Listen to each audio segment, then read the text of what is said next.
नमस्कार दोस्तों, आज की कहानी आपको यह सिखाएगी कि दूसरों को खुश करते करते खुद को भूल जाना हमें कहाँ ले जाता है और कैसे हम अपने जीवन में आत्मसम्मान और प्राथमिकता वापस पा सकते हैं। तो चलिए शुरू करते हैं एक गांव के उस नौजवान की प्रेरणादायक कहानी। एक शांत छोटे से गांव में अर्जुन नाम का एक नौजवान रहता था। अर्जुन अपने सरल, दयालु और विनम्र स्वभाव के लिए पूरे गांव में प्रसिद्ध था। वह किसी की मदद करने से कभी मना नहीं करता था।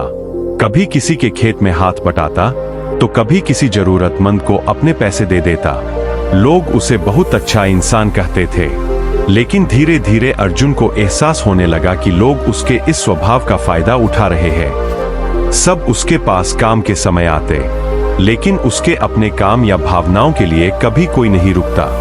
धीरे धीरे अर्जुन अंदर से टूटने लगा। उसे लगा शायद अच्छा बनना ही उसकी सबसे बड़ी गलती थी। एक दिन अर्जुन अपने घर के बाहर बैठा गहरे विचारों में डूबा था। तभी एक बौद्ध भिक्षु भिक्षा मांगते हुए उसके द्वार पर आया। अर्जुन ने तुरंत भिक्षा दी, लेकिन भिक्षु उसकी उदासी को भांप गया। भिक्षु ने पूछा, बेटा क्या बात है? तुम्हारे चेहरे पर चिंता की लकीरें क्यों हैं? पहले अर्जुन चुप रहा, फिर उसने अपनी सारी व्यथा भिक्षु को सुना दी। भिक्षु मुस्कुराया और बोला, तो चलो मेरे साथ। आज हमारे गुरु इसी विषय पर प्रवचन देने वाले हैं कि कैसे बिना किसी मांग के भी समाज में इज्जत और प्राथमिकता पाई जा सकती है। अर्जुन भिक्षु के साथ आश्रम पहुंचा। वहां सैकड़ों लोग शांत भाव से बैठे थे। कुछ ही देर में गुरु आए और बोले, कई लोग जीवन में दूसरों की मदद करते हैं, पर बदले में उन्हें न मान मिलता है न सम्मान। क्या करें कि लोग हमें गंभीरता से लें? इसके लिए 9 बातें याद रखो। 1, खुद को खोने का डर पैदा करो। हर समय उपलब्ध मत रहो, थोड़ी दूरी रखो ताकि लोग तुम्हारी अहमियत समझें। 2, अपनी उपस्थिति को सीमित रखो। हर जगह मौजूद रहने से तुम्हारा मूल्य कम होता है। जहां जरूरी हो वहीं रहो। 3, थोड़ा रहस्यमय बनो।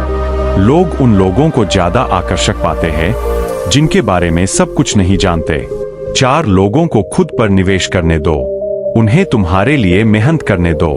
जब कोई तुम्हारे लिए प्रयास करता है तो वह तुम्हें ज्यादा महत्व देता है। 5, खुद को प्राथमिकता दो। अपनी जरूरतों और भावनाओं को भी उतनी ही अहमियत दो जितनी दूसरों को देते हो। 6, किसी को अपने जीवन का केंद्र मत बनाओ। किसी और के शब्दों या ध्यान पर अपनी खुशी निर्भर मत रखो। 7, हमेशा बातचीत की शुरुआत मत करो, कभी कभी रुक जाओ, देखो कौन सच में तुम्हारी परवाह करता है। 8, अपनी खुशी खुद बनाओ। खुशी भीतर से आती है, किसी के व्यवहार से नहीं। 9, जरूरत पड़े तो दूर जाने से मत डरना। अगर कोई तुम्हें सम्मान नहीं देता तो वहां से दूर चले जाना भी आत्मसम्मान का हिस्सा है। अर्जुन ने गुरु की सारी बातें ध्यान से सुनी। उसके चेहरे पर पहली बार आत्मविश्वास की चमक थी। उसे एहसास हुआ कि मदद करना बुरा नहीं है, लेकिन खुद को भूल जाना सबसे बड़ी गलती है। उस दिन के बाद अर्जुन ने वही किया। लोगों की मदद की, लेकिन खुद को भी प्राथमिकता दी। धीरे धीरे लोगों ने उसे नजरअंदाज करना बंद किया और वह समाज में सचमुच सम्मानित व्यक्ति बन गया। दोस्तों, याद रखिए, दूसरों की मदद करना अच्छी बात है, लेकिन खुद की कीमत जानना और भी जरूरी है।